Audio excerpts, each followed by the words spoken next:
Amen. Nous allons méditer la parole de Dieu ce soir.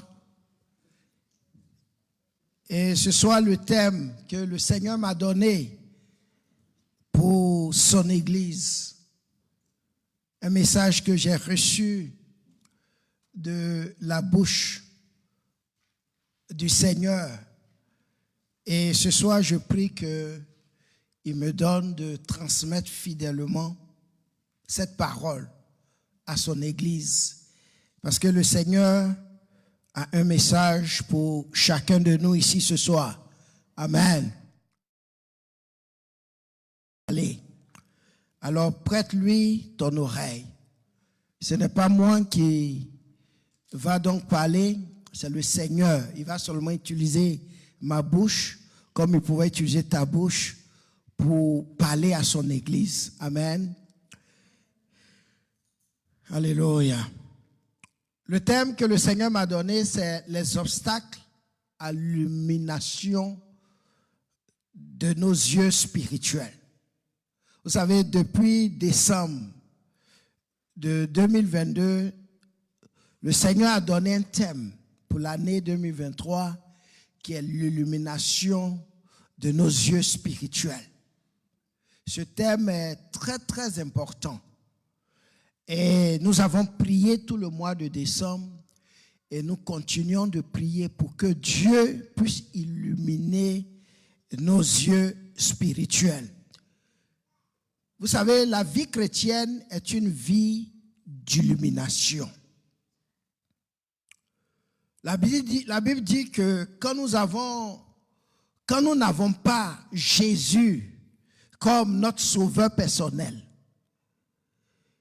quand nous ne l'avions pas comme notre sauveur personnel dans notre vie, nous étions dans les ténèbres. Sans Dieu et sans espoir. Mais quand Jésus, la lumière du monde, est apparu dans notre vie, il nous a éclairés. Et cette lumière, dans Jean 1, dit que il a fait de nous, cette lumière a fait de nous des enfants de Dieu. Même à la création. Dans Genèse 1, la Bible dit, au commencement, Dieu créa les cieux et la terre. La terre était informe et vide. Il y avait des ténèbres à la surface de l'abîme et l'Esprit de Dieu se mouvait au-dessus des eaux. Dieu dit que la lumière soit et la lumière fut. Dieu vit que la lumière était bonne et Dieu sépara la lumière d'avec les ténèbres. Amen.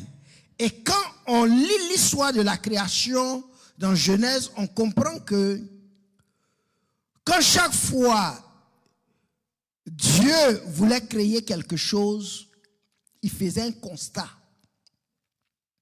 de vide qu'il fallait combler. Alléluia.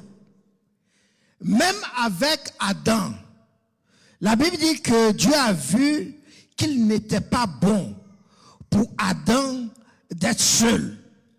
Et c'est ainsi qu'il a endormi Adam. Il a pris une de ses côtes et il a formé la femme dans le souci de combler le vide qui était en Adam. Donc, dans la vie chrétienne, bien aimé, la vie chrétienne consiste à faire des constats. Et c'est pour cela qu'on a besoin d'avoir nos yeux illuminés. La vie chrétienne, c'est une vie d'illumination. C'est très important que nous ayons les yeux éclairés, les yeux illuminés pour voir les choses spirituelles. La vie chrétienne consiste à faire des constats et à combler le vide, soit en nous-mêmes, soit dans la vie de notre prochain. Le premier commandement, qui est d'aimer Dieu de tout ton cœur, de toute ta force, de toute ton âme et de toute ta pensée, c'est de faire des constats de vie dans ton cœur et d'inviter Dieu à combler ce vide de son amour. Le commandement d'aimer Dieu de toute ta force, c'est de reconnaître ta dépendance vis-à-vis de Dieu. Sans Dieu, tu ne peux rien. Et que tu as besoin de lui. Le commandement d'aimer Dieu de toute ton âme, parce que c'est Dieu qui veut combler le vide dans tes émotions, dans tes sentiments. D'aimer Dieu de toute ta pensée, c'est que Dieu veut remplir tes pensées de tout ce qui est vrai, de tout ce qui est honorable, de tout ce qui est juste, de tout ce qui est pur, de tout ce qui est aimable et de tout ce qui mérite l'approbation. Tout ce qui est vertueux et digne de louange. Et c'est pour cela que nous devons aimer Dieu de toute notre pensée. Le deuxième commandement après aimer Dieu de tout son cœur, de toute sa force, de toute son âme et de toute sa pensée, vient le deuxième commandement qui est d'aimer ton prochain comme toi-même. Et ce commandement consiste en quoi? À constater le vide qui est dans ton prochain, comme le vide qui est en toi. De voir l'autre dans ses faiblesses, comme toi, tu te verrais dans toi-même tes faiblesses.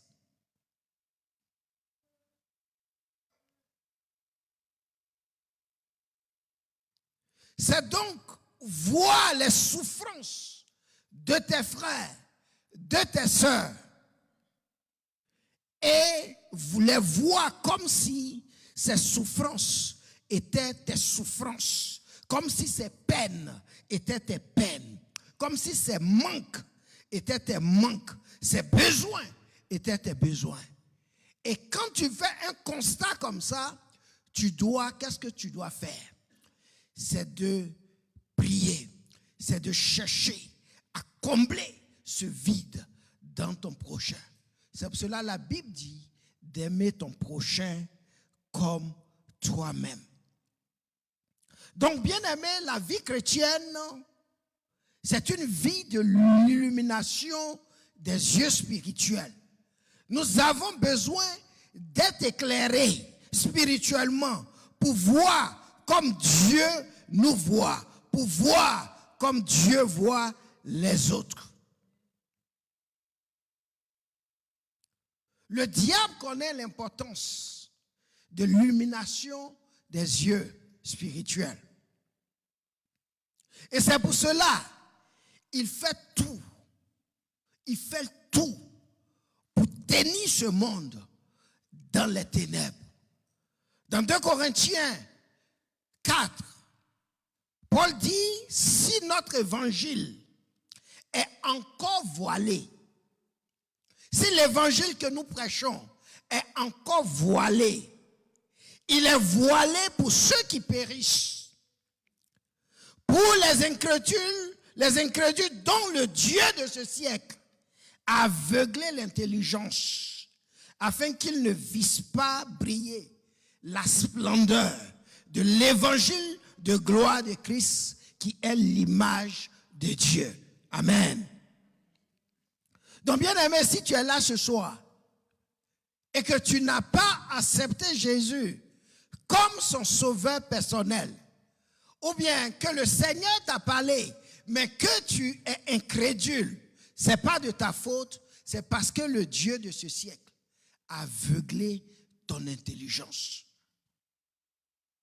Et c'est pour cela tu as besoin de venir, de dépendre de Jésus, ce Dieu, ce nom qui est au-dessus de tout nom. C'est lui seul qui peut te délivrer de l'aveuglement du diable, l'aveuglement spirituel.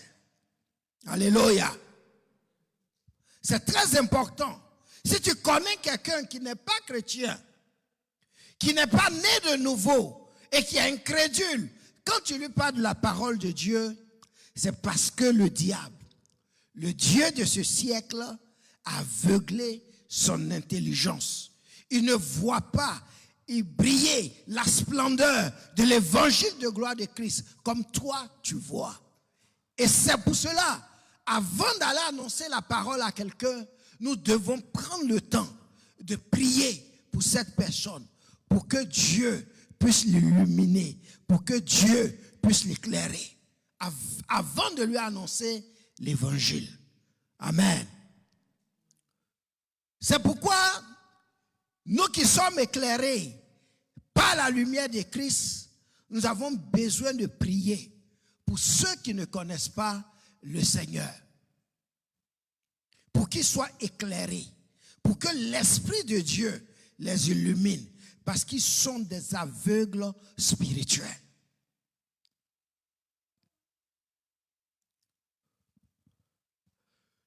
Le premier constat, le premier obstacle de l'illumination des yeux spirituels, comme je l'ai dit, c'est le diable, le Dieu de ce siècle, qui met tout en place pour garder le monde dans les ténèbres. Le diable voit l'évangile que nous prêchons à des gens. Quand toi, tu travailles, tu annonces l'évangile avec force, avec ardeur, la Bible dit avec hardiesse. Si tu ne pries pas pour cette personne, la parole que tu annonces, l'évangile que tu annonces, arrive chez la personne comme étant une lettre. Amen. Comme étant une lettre. Vous connaissez une lettre. La lettre, quand on expédie la lettre, elle est dans une enveloppe. Et la Bible dit que l'évangile, Paul dit, si cet évangile est encore voilé, elle est voilée pour ceux qui se perdent. Parce qu'ils reçoivent la parole de Dieu. Ils reçoivent cela comme une lettre dans une enveloppe voilée.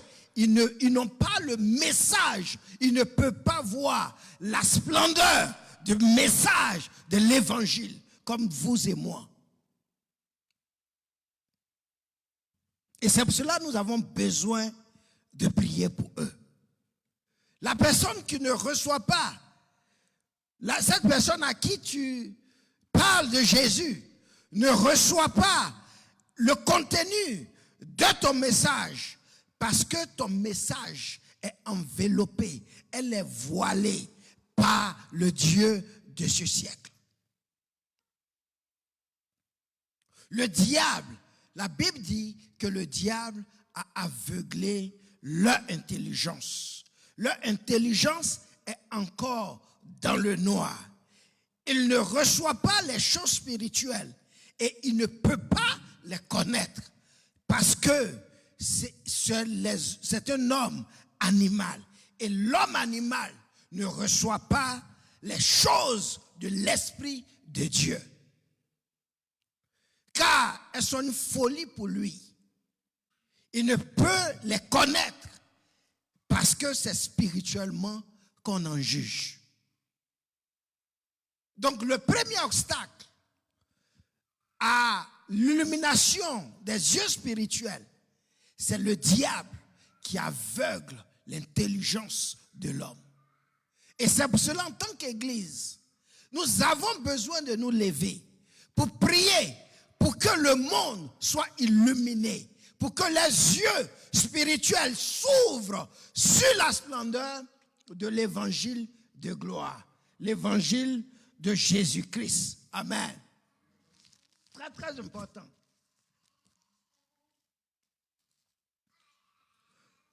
La deuxième catégorie, je vais très rapidement. Amen. La deuxième catégorie d'obstacles à l'illumination spirituelle. La deuxième catégorie, nous allons lire dans Marc 8, verset 23. Marc 8, verset 23. Je lis la parole. Il prit l'aveugle, parlant de Jésus. La Bible dit qu'il prit l'aveugle par la main et le conduisit hors du village. Puis, il lui mit de la salive sur les yeux, lui imposa les mains et lui demanda s'il voyait quelque chose. Verset 24, qui nous intéresse. La Bible dit que cet aveugle regarda et dit, « J'aperçois les hommes, mais je les vois comme des arbres qui marchent. » Verset 25, Jésus lui mit de nouveau les mains sur les yeux. Et quand l'aveugle regarda fixement, il fut guéri et vit tout distinctement. Amen. Il vit tout distinctement. Si vous étiez ce jour-là où Jésus a pris cet aveugle hors du village et qu'il a mis la salive sur ses yeux, l'aveugle allait te voir. Hein? Maman ami, l'aveugle allait te voir. Mais il allait te voir peut-être comme l'acacia qui marche. Il allait voir peut-être le frère Édouard marcher, mais pour lui, il voit un baobab qui marche.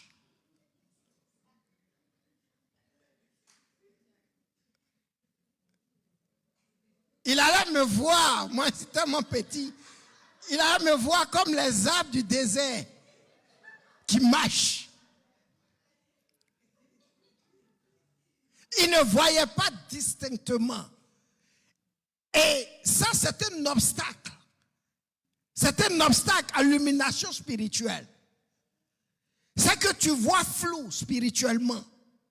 Et ça, ce n'est pas bon. De voir flou en tant qu'enfant de Dieu. Les choses de Dieu doivent être vues de façon distincte.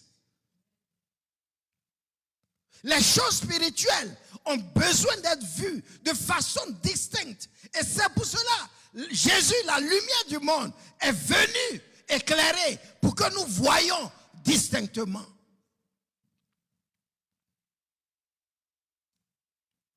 Bien-aimés, quand nous venons au Seigneur, Dieu veut, en tant qu'être spirituel, qu'on puisse voir de façon distincte les choses spirituelles. On ne peut pas être chrétien toute sa vie et avoir une vision floue des choses de Dieu. Ça, c'est un problème. On ne peut pas être une église qui marche dans le flou. On ne peut pas avoir une perception floue des choses spirituelles. Ce n'est pas normal. C'est un problème. Et c'est pour cela que Jésus est obligé encore de lui imposer les mains pour qu'il voie de façon distincte. Il y a beaucoup qui viennent à l'église, mais ils ont les yeux qui voient flou. Et ça, ce n'est pas normal. Ils voient les choses spirituelles, mais dans le flou. Vous avez déjà conduit une voiture sur une pluie battante où c'est foggy. Vous avez déjà conduit. Vous voyez comment est-ce que nous nous comportons quand nous roulons une voiture et qu'on ne voit pas distinctement la parabrise. C'est dangereux de ne pas voir distinctement la parabrise. C'est la même chose pour un enfant de Dieu qui ne voit pas distinctement les choses spirituelles. Tu peux faire naufrage. Tu peux faire un accident spirituel. Et c'est pour cela, nous avons besoin d'avoir les yeux qui voient distinctement les choses spirituelles.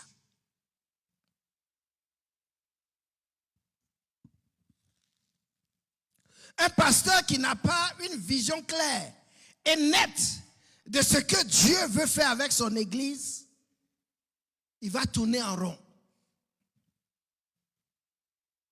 Parce qu'il ne voit pas le chemin. Jésus dit, je suis le chemin, la vérité et la vie. Mais si ce pasteur a une vision floue des choses spirituelles, il va tourner en rond.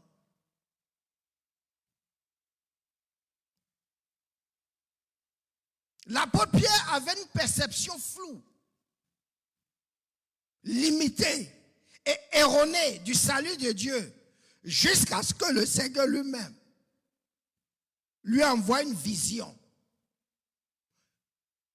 À Jopé, quand il était chez un certain Simon,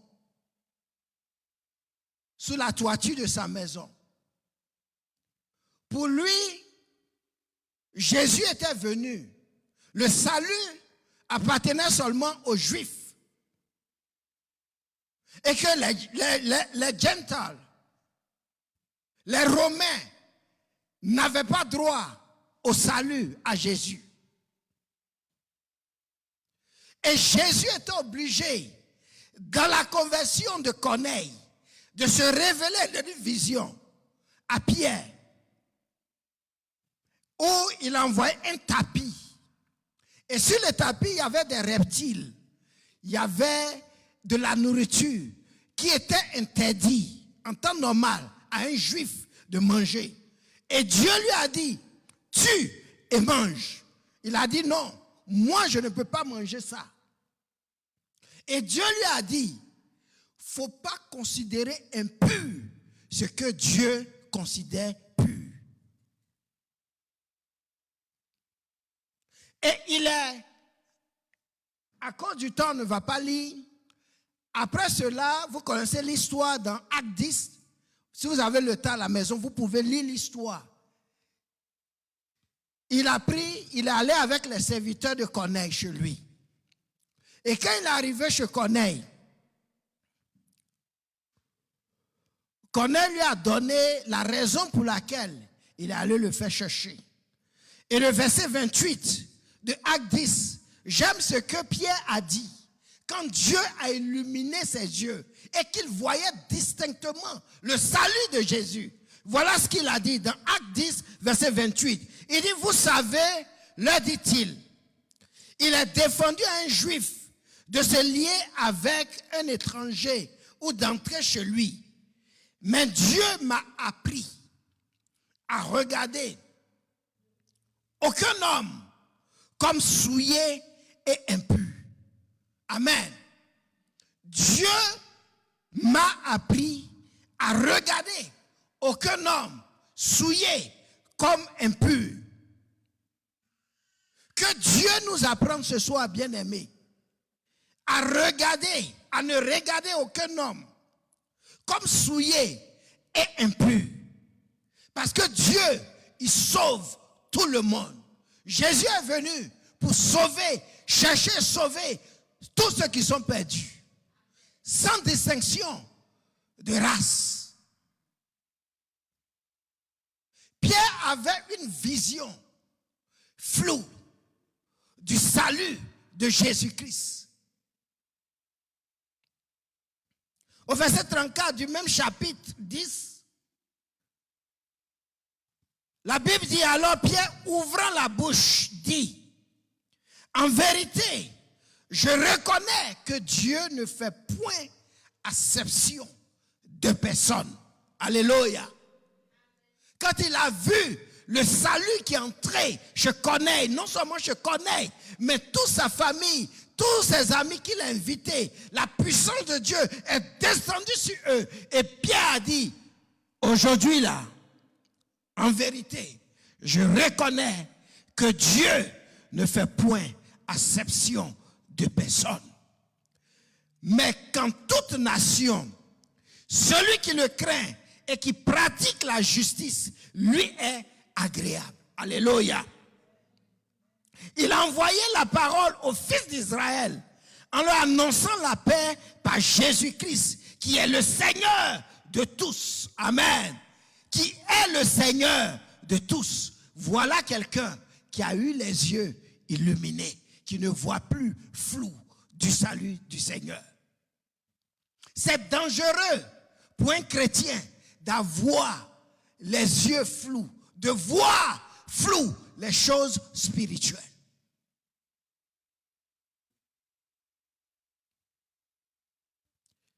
Pierre n'était pas dans la volonté de Dieu. Parce que Jésus est venu sauver. La Bible dit dans Jean 3,16 car Dieu a tant aimé le monde qu'il a envoyé son Fils unique afin que quiconque croit en lui ne périsse point, mais ait la vie éternelle. Et toi, Pierre, tu dis que Jésus est venu. Il est réservé seulement pour les Juifs. Ça, c'était une perception floue de la vérité de Dieu. C'est très dangereux d'avoir une perception floue des choses spirituelles. Et c'est pour cela, si tu es là ce soir, tu as besoin que tes yeux soient illuminés. Quand Dieu nous ouvre les yeux spirituels pour savoir, ma prière ce soir, que Dieu nous ouvre les yeux spirituels pour savoir que Jésus est le Seigneur de tous. Nous devons avoir une vision claire et nette des promesses de Dieu dans notre vie, de son amour véritable pour nous. Dieu ne nous aime pas à moitié, il nous aime totalement. Et ses bénédictions sont oui et amen dans notre vie. Et nous avons besoin d'avoir une vision claire des bénédictions de Dieu. Les choses spirituelles sont pour nous, mais nous avons besoin d'avoir les yeux spirituels, les yeux éclairés. Nous devons les voir distinctement. Et si aujourd'hui tu es là, qu'il y a du flou dans ta vie spirituelle, tu as besoin de venir à Jésus. Et comme Pierre l'a dit, tu as besoin d'arriver à ce point où tu dis que tu reconnais que Dieu ne fait point acception de personne et qu'il est le Seigneur de tous. Alléluia. Très, très important. Vous savez, je ne suis pas aveugle. Je porte les lunettes, n'est-ce pas? C'est pour que je puisse voir et pouvoir lire. Quand j'enlève mes lunettes, c'est flou. Je ne peux pas lire. Je vois, mais c'est flou. It's blurring. I can't see. Amen. It's blurring. C'est un message qu'il a préparé, mais je ne peux pas lire. Et c'est pour cela que je porte les lunettes. Quand je porte les lunettes, ça me permet de voir distinctement, clairement. Nous avons besoin de porter les lunettes de Jésus pour voir distinctement les choses spirituelles. Jésus est nos lunettes que nous devons porter. Jésus est notre lumière qui nous éclaire. Nous avons besoin de Jésus pour ne pas voir le flou, les choses spirituelles. Très rapidement, compte tenu de l'heure, je vous donne seulement 3 catégories. Il peut y avoir d'autres, mais ce soir, l'Esprit de Dieu, le Seigneur m'a donné 3 catégories d'obstacles à l'illumination des yeux spirituels. La 3e catégorie d'obstacles à l'illumination spirituelle, c'est la peur. La peur est un obstacle à l'illumination spirituelle. La peur est une arme importante diabolique. C'est un instrument efficace entre les mains de Satan.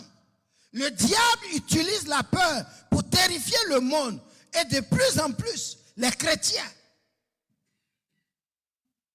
La peur s'oppose à la foi en la parole de Dieu. C'est pour cela Paul dans Éphésiens 6, le verset 16, il a dit, prenez par-dessus tout cela le bouclier de la foi avec lequel vous pourrez éteindre tous les traits enflammés du malin. Bien-aimés, le premier constat que nous faisons, avant tout, il est un constat naturel. Le premier constat que tu fais, ça vient de tes yeux naturels. C'est un constat fait avec les yeux naturels. Ce n'est pas les yeux spirituels. Le premier rapport d'un docteur sur ta santé est un constat fait des yeux naturels. Tout problème qui arrive dans notre vie, avant qu'il ne soit problème, est d'abord un constat naturel. Il part toujours d'un simple constat naturel.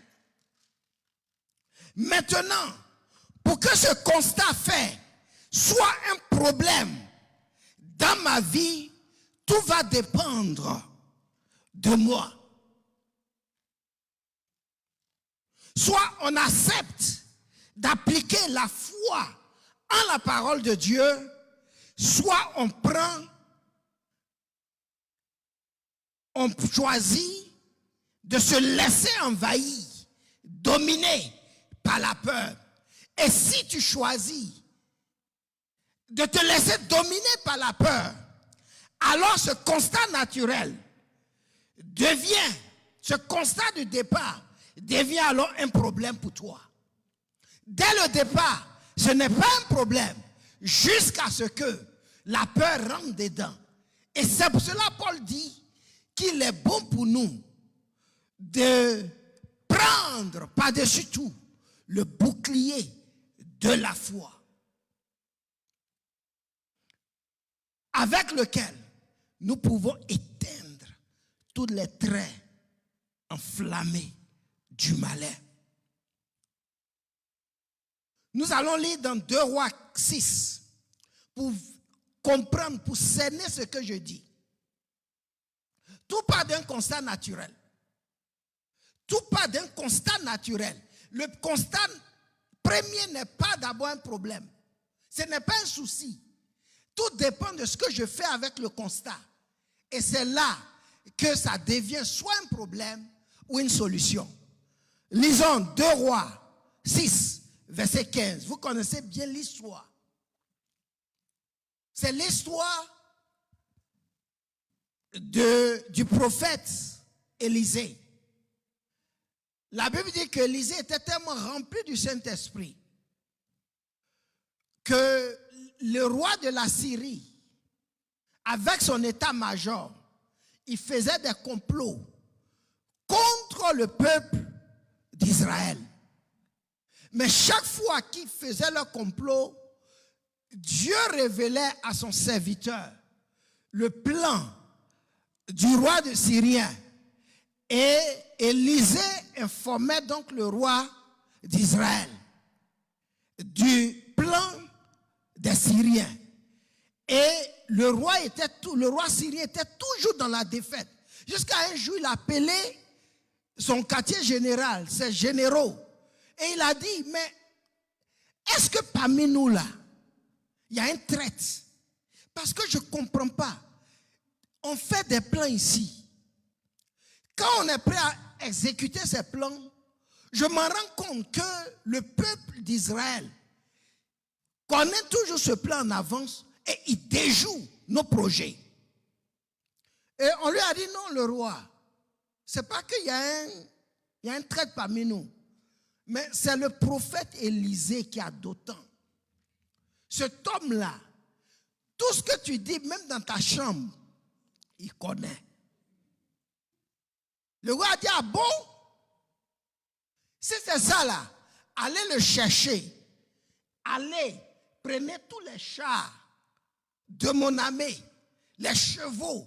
Allez chercher cet homme. Pour une seule personne, toute une armée s'est levée pour aller contre une seule personne. Et ils sont partis la nuit. Vous savez, le diable, il aime toujours agir dans le noir, dans les ténèbres. Et la Bible dit qu'ils sont allés, ils ont cerclé la ville de Dothan. Les chars, les chevaux. Et le serviteur d'Élisée, dans le verset 15 de 2 Rois 6, la Bible dit, le serviteur de l'homme de Dieu se leva de bon matin et sortit. Tu t'es levé de bon matin, il faut prier. Tu vas faire quoi dehors? Et c'est ce que nous faisons souvent. On se lève de bon matin au lieu d'aller chercher à prendre l'armure du bouclier de la foi afin d'éteindre les traits enflammés du malin pendant la journée, parce que le diable pendant le jour, il va lancer ses flèches sans prier. On est pressé dans la voiture, on fait une prière rapide là et on est parti.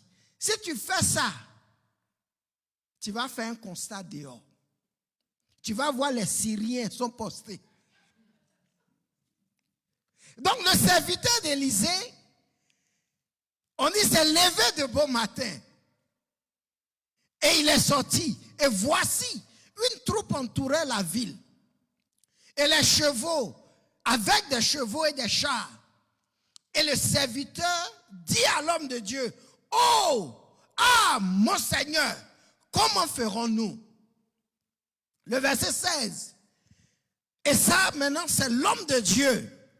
Je suis convaincu que le prophète Élisée aussi s'est réveillé tôt de bon matin.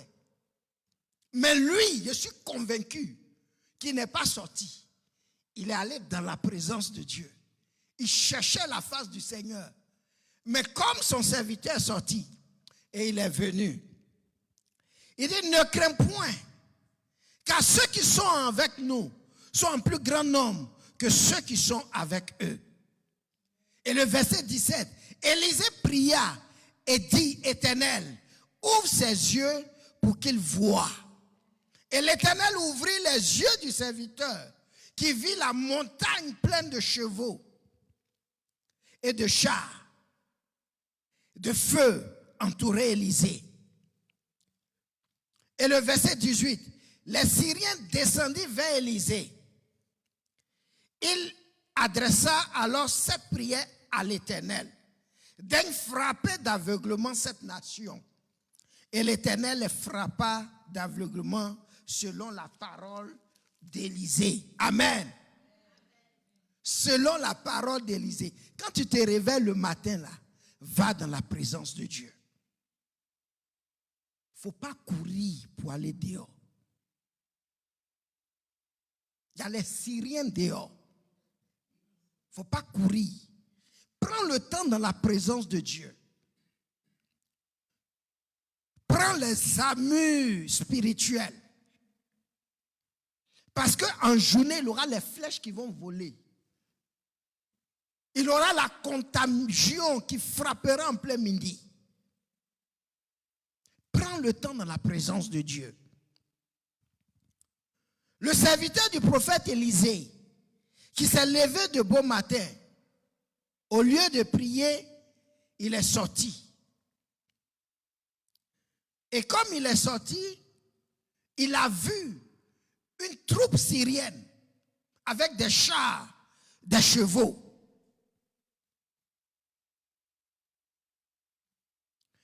Malheureusement pour lui, il a fait ce constat. Comme je vous ai dit, au départ, c'est un constat qu'ont fait les yeux naturels, n'est-ce pas? Il a vu, effectivement, il y avait des chars, il y avait des chevaux, la ville était entourée. Ça, c'est un constat naturel, c'est vrai. Mais qu'est-ce qu'il va faire avec ce constat qu'il a fait? C'est ça qui va déterminer la suite du combat.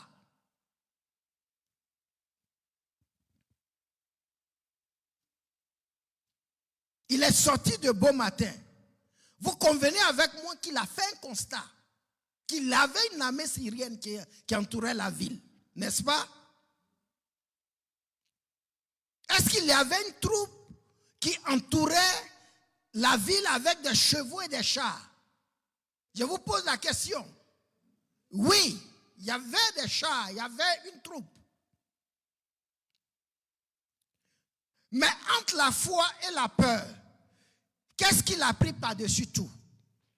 Ce serviteur. Hein? La peur. Parce qu'il allait, il s'est laissé envahir par la peur.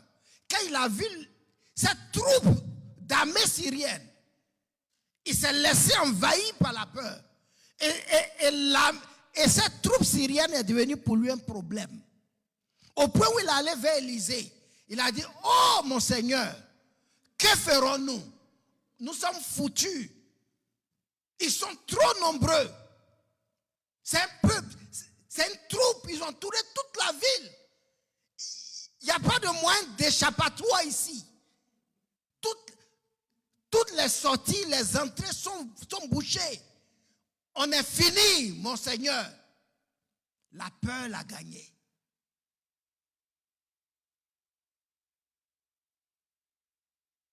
Le problème, le constat est devenu un problème pour lui. Et c'est ce que nous faisons. Quand il y a un constat, ou bien quand on entend quelque chose de grâce, ne nous laissons pas envahir par la peur. Parce que la suite de ce constat va dépendre de toi. Soit tu te laisses envahir par la peur, soit tu te réveilles, tu prends le bouclier de la foi et tu vas éteindre les traits enflammés du malin. Entre Élisée, le prophète Élisée et son serviteur, je suis convaincu que quand il est venu lui dire, Élisée est allé à la fenêtre, il a regardé, il a fait aussi le constat, n'est-ce pas? Effectivement, ils avaient entouré la ville.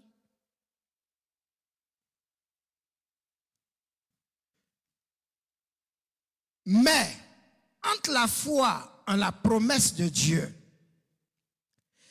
et la peur, qu'est-ce que le prophète a pris par-dessus tout? Hein? La foi, n'est-ce pas?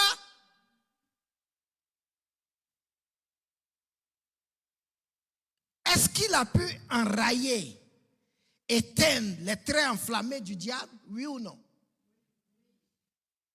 Bien. Qu'est-ce qui a fait la différence entre le prophète Élisée et son serviteur? La foi. La foi a fait la différence. L'autre a fait un constat. Il s'est laissé envahir par la peur. Le constat est devenu un problème pour lui. Un souci majeur. Le prophète, par contre, a fait aussi le constat. Mais lui, il a pris sur lui le bouclier de la foi. L'armée de Syrie qui était là n'était pas un problème pour le prophète Élisée. Pourtant, ils étaient bel et bien là. Ils avaient bel et bien entouré la ville. C'est pour cela, tout dépend de ce que tu fais avec le constat. Tout dépend de ce que tu fais avec le constat. Est-ce que tu te laisses envahir par la peur? Parce que le docteur a dit? Parce que tu as entendu? Ou bien tu prends le bouclier de la foi avec lequel tu pourras éteindre tous les flaires, les traits enflammés du malin. C'est ça qui va faire la différence, bien-aimé. Le constat n'est pas un problème jusqu'à ce que tu te laisses envahir par la peur. Alors ça devient un problème.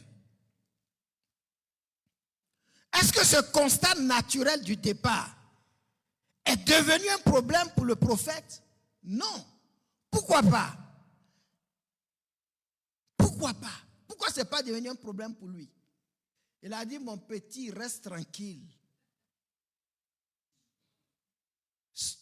Tu sais, ceux qui sont en nous là, ils sont plus nombreux, ils sont en grand nombre, 2 fois que ceux que tu as vus là. Il ne faut pas avoir peur. L'enfant avait tellement peur qu'il a dit au Seigneur, ouvre-lui ses yeux. Ouvre-lui ses yeux. Donne-lui de voir un peu. Illumine ses yeux un peu. Illumine un peu. Il a trop peur. Et Dieu a ouvert ses yeux. Il a claqué comme ça. Spirituellement. Dieu a ouvert. Il faut regarder bien. Tu regardes avec les yeux naturels. Regarde spirituellement. Regarde bien. Effectivement, quand il a ouvert les yeux, quand Dieu a ouvert ses yeux, le petit n'avait plus peur. Il n'avait plus peur. Parce que ceux qui entouraient Élisée là, ils étaient en grand nombre. Amen. Et c'est ce que la foi fait. Quand nous avons la foi, quand on fait un constat qu'on a la foi, on voit ceux qui sont en nous en grand nombre que ceux qui sont dans le monde. On voit ce constat, ce rapport de docteur comme étant bouche-parole quoi. Ce n'est rien quoi. Ça ne peut pas m'affecter. Ça n'a pas affecté. La présence de la troupe syrienne n'a pas affecté Élisée. Parce qu'il n'a pas eu peur. Il ne s'est pas laissé envahir par la peur. La peur, c'est un obstacle. Ça t'empêche d'entrer dans le spirituel.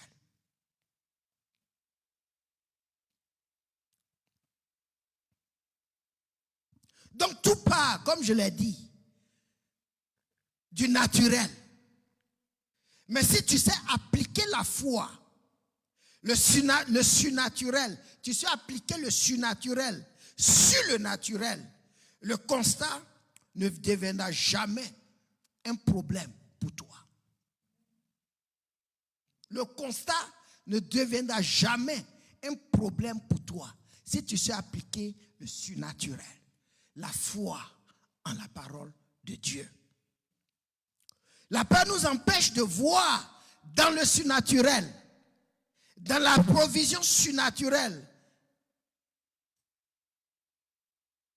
Parce que la foi nous donne d'entrer dans le surnaturel et d'attirer les provisions surnaturelles sur notre vie. D'attirer la guérison sur ta vie. D'attirer la protection divine sur ta vie. D'attirer l'abondance sur ta vie. Mais si tu vois avec tes yeux naturels le manque dans ton banque à compte et que tu as peur, alors tu es dans le problème. Si tu vois dans les yeux naturels ton âge qui est en train de monter, hein, et il n'y a pas mari, si tu vois dans le naturel et que tu as peur de la ménopause, tu es dans les problèmes. Il a dit qu'il n'est pas bon que l'homme soit seul. Mets ta foi dans cette parole qu'il a dit. Qu'il a dite là. Mets ta foi dedans. Il ne faut pas regarder, il ne faut pas faire les constats avec ton œil naturel.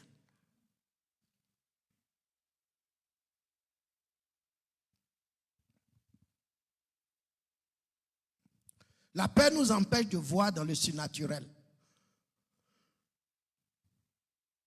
La foi nous donne d'avoir les yeux illuminés pour voir ceux qui sont en nous, qui sont plus nombreux que ceux qui sont dans le monde. Et c'est pourquoi Élisée a prié, ô Éternel, ouvre ses yeux. Il faut qu'il rentre dans le surnaturel. Il faut qu'il voie dans le surnaturel.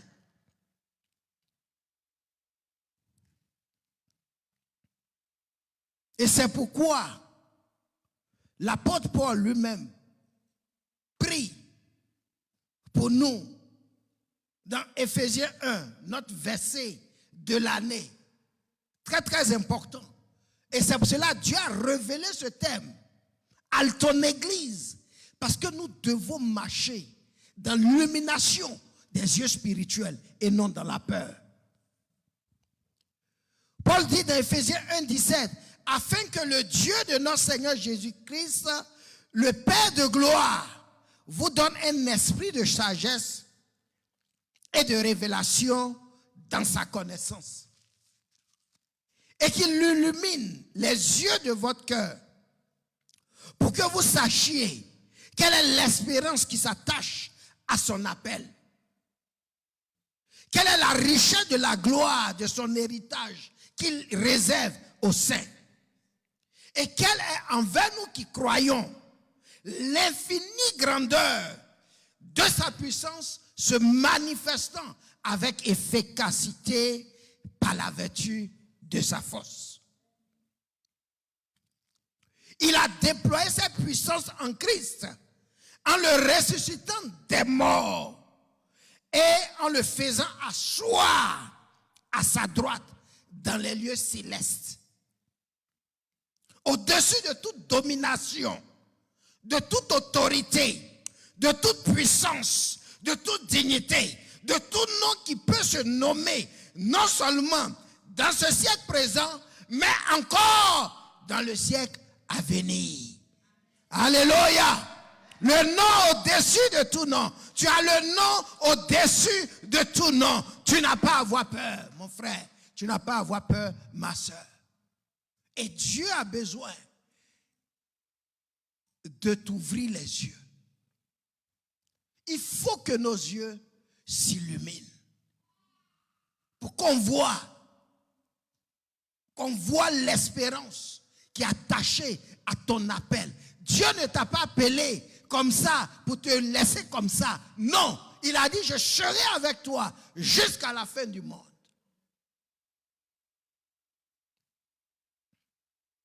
Tu dois voir la richesse de la gloire, de l'héritage qui t'a réservé.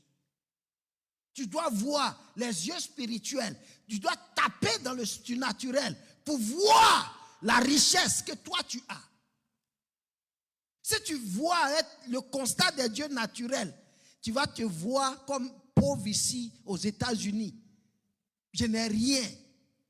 Rien ne reste. Quand je travaille, je paie les billes, c'est fini. Ça, c'est dans le naturel. Que Dieu ouvre tes yeux pour taper dans le surnaturel, pour voir les richesses qu'il t'a réservées. Parce que quand tes yeux s'ouvrent sur ces richesses, tu vas marcher avec fierté. Quand tu marches, ça dit, tu es à l'aise quoi. Ouais, tu es content de toi quoi. Mais quand tu vois les yeux naturels autour de toi, quand les yeux ne sont pas ouverts pour voir dans le surnaturel, toi-même tu te rends misérable ici.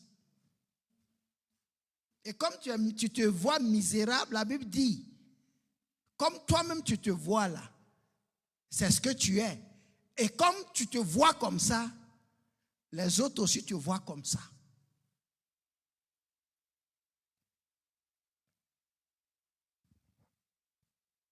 Nous allons nous tenir debout et nous allons prier. Alléluia. Les obstacles à l'illumination de nos yeux spirituels.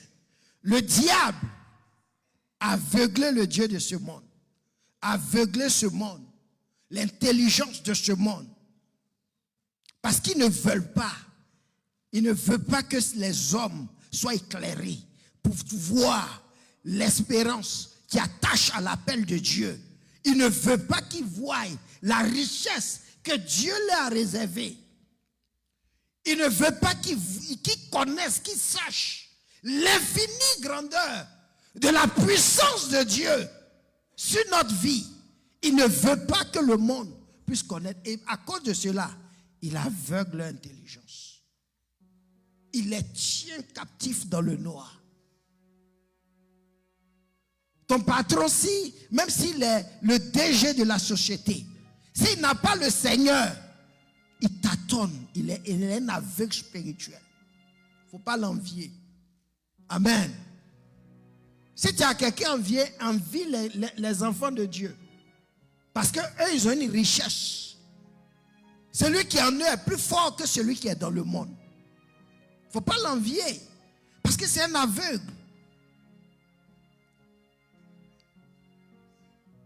Le flou spirituel, c'est un obstacle. Nous avons besoin d'avoir les yeux éclairés distinctement pour voir l'espérance qui est attachée à notre appel, les richesses que Dieu nous a réservées, pour voir l'infinie grandeur, pour taper dans ta bénédiction. Tu as besoin de voir distinctement. Le flou est un obstacle.